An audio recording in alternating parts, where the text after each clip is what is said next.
These are the top 5 switches you should be buying at Milktooth this August 2026. Kicking things off is the Lichix Rime, my silent tactile pick of the month. Lichix has become one of my favorite brands for silent switches because they feature zero mushiness. In terms of feel, the Rime delivers a big pronounced tactile bump that you feel clearly throughout the whole keystroke, and then dampeners silence the landing at both ends of the stroke. So both the downstroke and the return are completely muted. Usually a bump this size comes with a heavier spring, but Lichix paired it with a light 35-gram spring instead. That combination is rarer than you think, and I'm a big fan because you get all the tactile feedback with none of the finger fatigue. Take a listen to the sound test.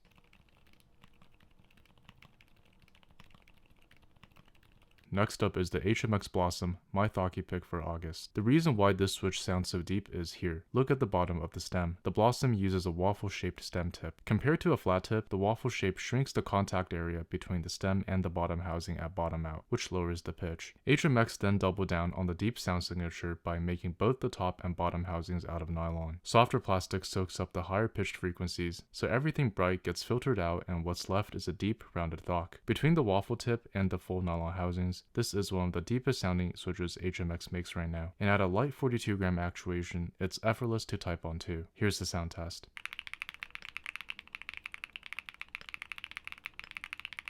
Now for something on the complete opposite end of the spectrum, the KeyGeek T2, which is easily the crispiest switch on our list today. That's a surprising direction for KeyGeek. They're usually known for deep and muted switches, but with the T2, they went the other way, and the key is the bottom housing. It's made from palm blended with Kevlar. The harder, denser material is what gives the T2 its full clacky bottom out, with a really clearly defined sound on every keystroke. The feel is very special too. The T2 uses KeyGeek's new G1 stem, which has a subtle textured feel throughout the keystroke. I find a fine grain that gives you a little more feedback than a perfectly smooth linear, while the factory loop keeps everything even and consistent with none of the scratchiness or ping. To me, it feels truly one of a kind. Here's the sound test.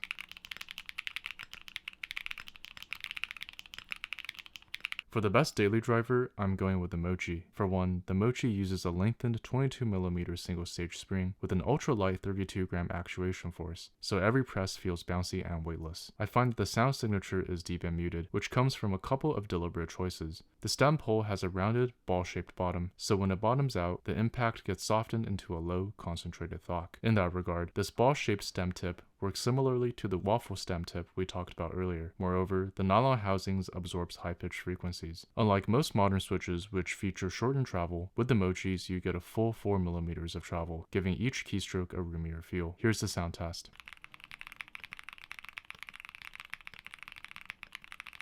Last up is the HMX Raisa, my tactile pick of the month. The Raisa features a soft, rounded tactile bump. It's definitely not as pronounced as the Rime's tactile bump that we talked about earlier. As such, I would place this switch comfortably in the medium light category. The sound is where these really shine. The housings are made of a glass-filled nylon, which leads to a fairly deep tactile, but not overly so. The sound is just very warm to my ears, which you don't find in many tactiles. Take a listen to the sound test.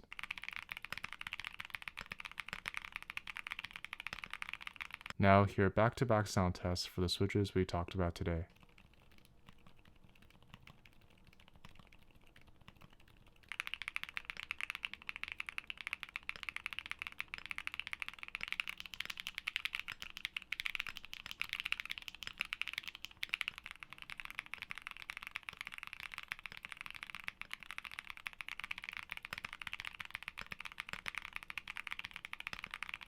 But if you want a deep dive into the clackiest switch of this year, make sure to check out this video here. For now, thank you so much for watching, and I'll see you guys in the next one.